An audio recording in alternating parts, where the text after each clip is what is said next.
Welcome, friend. I'm James, your host, and today, we're diving into another captivating episode. Grab a drink, get comfortable, and get ready for a powerful story that's sure to resonate. If something hits home, share your thoughts in the comments. Let's dive in. My 40M dying ex-wife, 40F, wants me to be with her in her final months. Torn between old love and new life in LA. Los Angeles, the city of dreams and heartbreak, has been the backdrop to every important moment in my life. There's a certain romance to the chaos of this city, a blend of beauty and despair that's always been present, from the glitz of Hollywood to the worn-down streets where real life happens. LA shaped who I am and set the stage for every significant moment in my past, from the innocence of first love to the devastation of betrayal.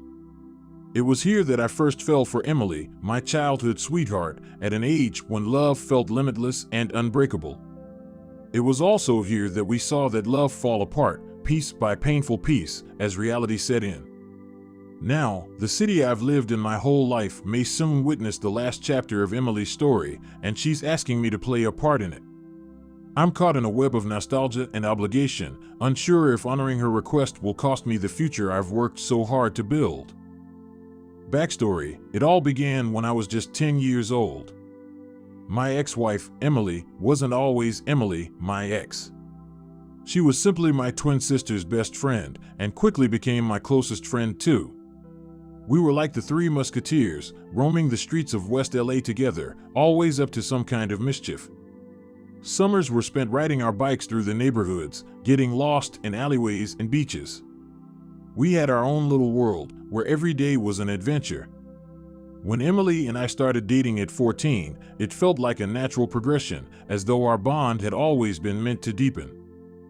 The connection between us wasn't just about young love or teenage infatuation. It was something deeper. We shared everything: our hopes, dreams, fears, and even our insecurities. I would sneak into her backyard at night, and we'd lay under the stars, talking about the future as if we could already touch it. Emily was always the dreamer, sketching out grand ideas of traveling the world, while I was more grounded, always making plans to save enough to buy a place of our own right here in LA. We balanced each other out. Those years felt like a blur, but in a good way, a whirlwind of emotions and experiences that seemed to grow richer as time passed. By the time we were 23, we got married, filled with the kind of naive optimism that makes you believe love can overcome anything life throws at you. We thought we had the world figured out, but life had other plans. For 5 years, we built what we thought was a happy marriage. We bought a small house near the beach, one we could barely afford, and spent our weekends renovating it, dreaming of the family we would raise there one day. We planted rose bushes together, painted the rooms ourselves, and filled the space with laughter, music, and the kind of small, beautiful moments that make up a life. But reality crept in like the smog that rolls over the city, and cracks began to form. It started with little things: a growing distance, nights where we sat in silence instead of talking, where she worked late and I pretended not to notice. We didn't fight exactly, it was more like a slow drift, an unspoken understanding that something was off, but neither of us wanted to admit it. Then, one evening, she broke down at our dining room table, the same table where we'd shared so many plans and hopes. She confessed to a month-long affair with a co-worker, the words falling out of her as though they had a life of their own. She said she hadn't meant for it to happen, that it was a moment of weakness, but that didn't change the reality of what she had done. She told me the guilt was crushing her, that she couldn't go on living a lie. I sat there, stunned, as everything I thought I knew about us collapsed. Our marriage, which once seemed so solid, suddenly felt like it was built on sand.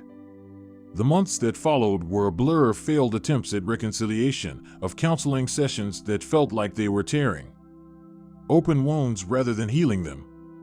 We tried to rekindle the spark, but it was like trying to light a fire in the rain. In the end, we couldn't make it work. Our marriage was broken, and no amount of effort could make it whole again. The divorce was hard, messier than either of us expected. Even after the papers were signed, it felt like there were still 1,000 things left unsaid, like we were both leaving a part of ourselves behind. The house we had built was sold, and I moved into a small apartment across town where I tried to piece my life back together.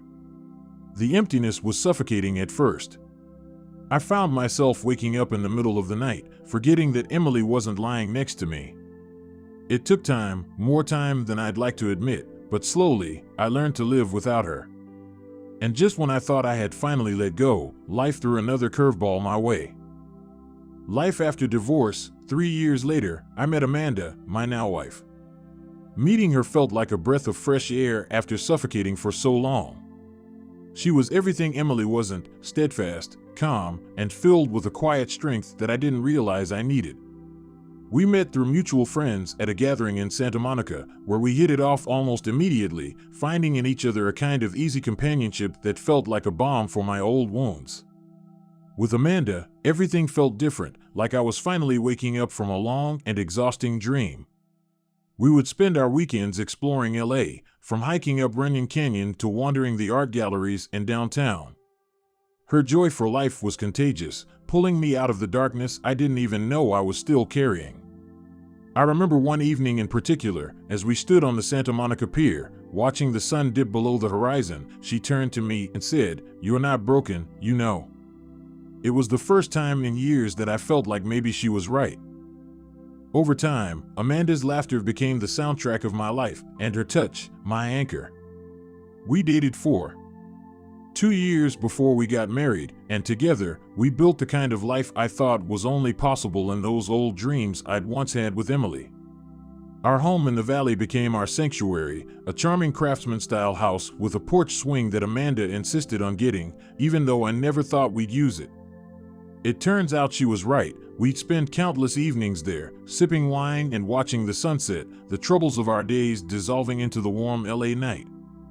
We welcomed our daughter, Chloe, now 7, and our son, Max, who's 3, into the world. They became the center of our universe, filling our lives with joy and chaos. Chloe's laughter echoes through the halls, and Max is always running around, a little ball of energy and curiosity. My days became busy with work, school runs, and bedtime stories, a whirlwind of family life that I had fully embraced. Meanwhile, Emily's world seemed to be standing still, a fact I learned only in passing through my sister, who somehow stayed close friends with both of us despite the divorce. I didn't pry too much about Emily's life, not because I didn't care, but because I was afraid of stirring up emotions that were better left untouched. I knew from what my sister told me that she hadn't really moved on. She hadn't dated anyone since our divorce and had left her job to work full-time at a church. It sounded like she was searching for something, redemption, maybe, or a sense of purpose that had slipped away along with our marriage. Emily's decline, Emily's life took a different trajectory. While my days became filled with the noise of raising children and building a marriage, hers became defined by stillness and solitude. My sister, who somehow managed to stay best friends with both of us despite everything, would occasionally update me on how Emily was doing. She told me that Emily never fully recovered from the divorce. She had quit her corporate job shortly after, choosing instead to work at a local church, spending her time volunteering and helping others. She had always been spiritual, but after we parted ways, it seemed to become her entire world. From what my sister said, she had transformed into a completely different person. Gone was the vibrant, free-spirited woman I had once loved, and her place was someone quieter, more withdrawn, as if she had retreated into herself. The last thing I expected was to find out that Emily had terminal cancer. The news hit me like a punch to the gut.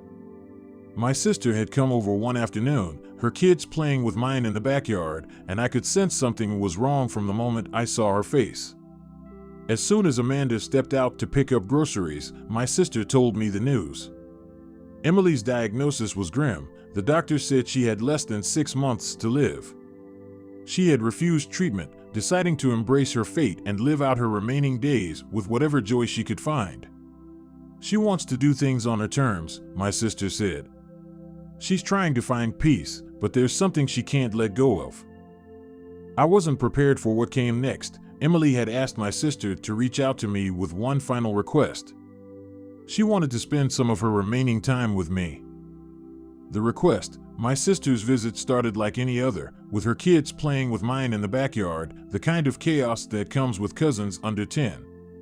The house was filled with laughter, and the smell of fresh-baked cookies Amanda had made earlier still lingered in the air. It was supposed to be a normal, casual visit, the kind where we'd catch up over coffee while the kids played.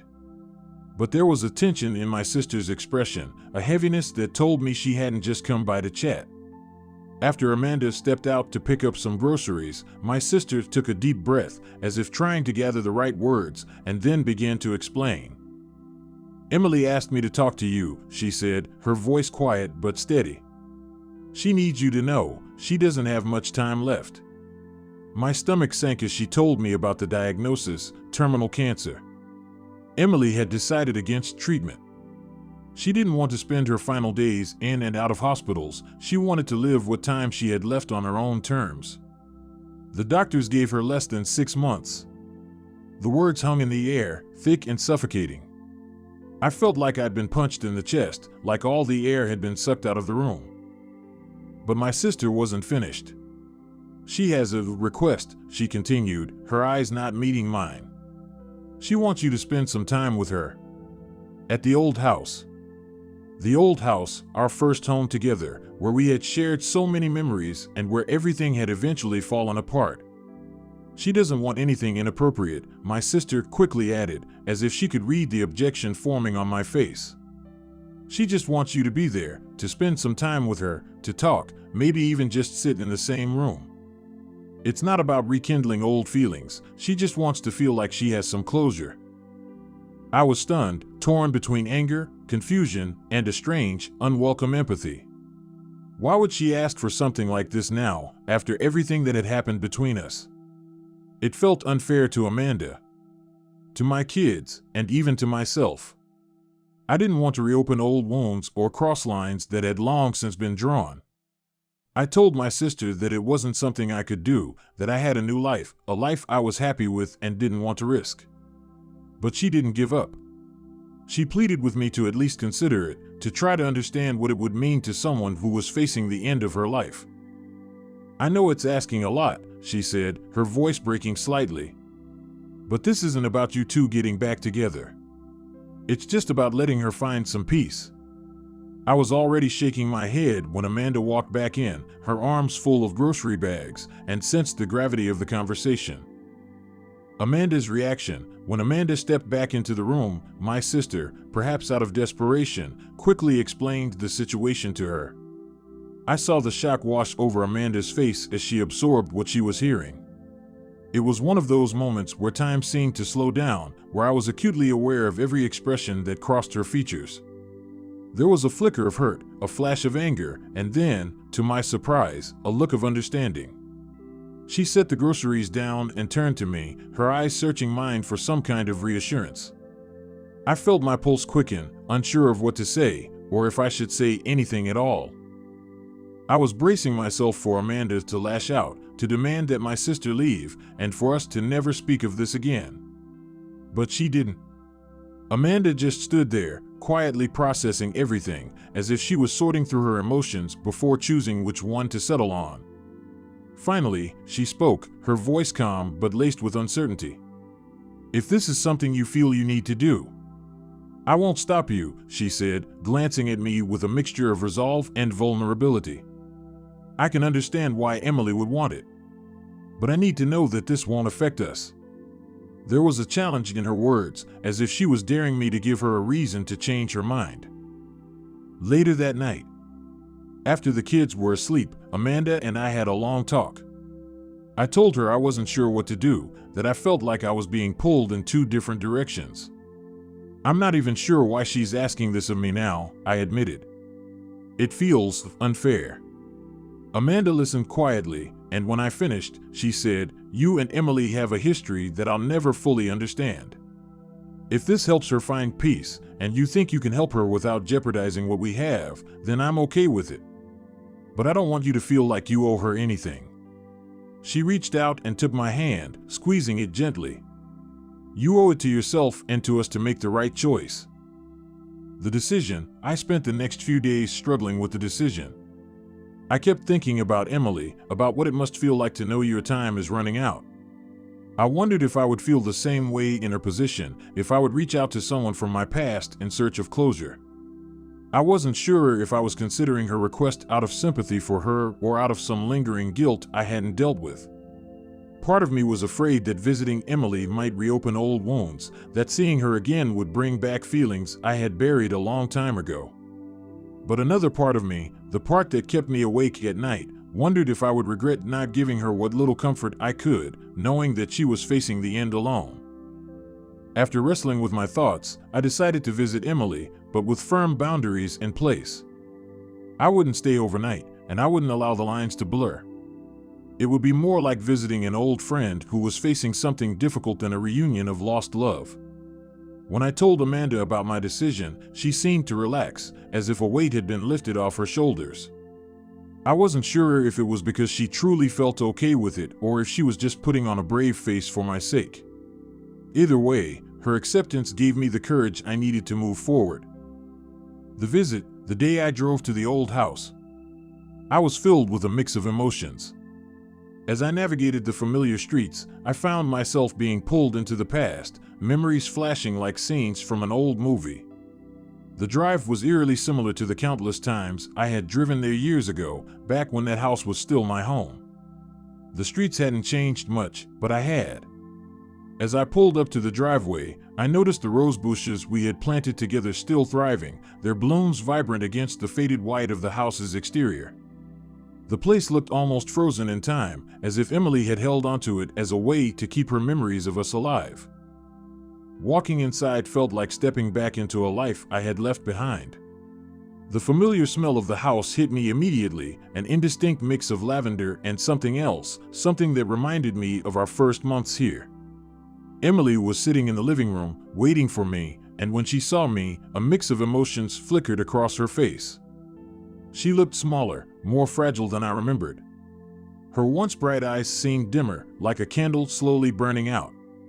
For a moment, I didn't know what to say, and she didn't either.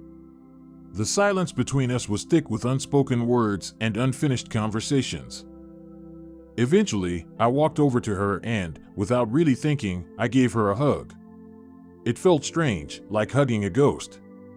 She was so much thinner than I remembered, and her bones felt sharp against my arms. She cried softly, her tears soaking into my shoulder, and I stood there, holding her as if she might break apart if I let go. When she finally pulled back, she wiped her eyes and gave me a small, weary smile. "I didn't think you'd actually come," she said, her voice barely more than a whisper. We spent the next few hours talking. It was mostly small talk at first, memories of our time together, the places we had gone, the things we used to do. It felt like we were two old friends catching up after a long absence, but there was an undercurrent of sadness that was impossible to ignore. At times, she would lapse into moments of silence, staring at nothing in particular, as if lost in a world of her own. I found myself watching her, noticing how much she had changed and, at the same time, how much of her was still the same. Emily asked me about Amanda and the kids, and I showed her some photos. She listened intently, a bittersweet look in her eyes as I talked about Chloe's love for gymnastics and Max's fascination with cars. "You've built a beautiful life," she said softly, and I couldn't help but feel a pang of guilt. I didn't know if she was mourning the life we could have had or if she was genuinely happy for me. As the sun began to set, casting a warm glow over the room, it was time for me to leave. I stood up to go, and Emily reached out, her hand resting on my arm. "Thank you," she whispered, "for giving me this." I nodded, unable to find the words, and hugged her once more. As I pulled away, she held on a little longer, and in a voice so quiet it was almost inaudible, she said, "I love you."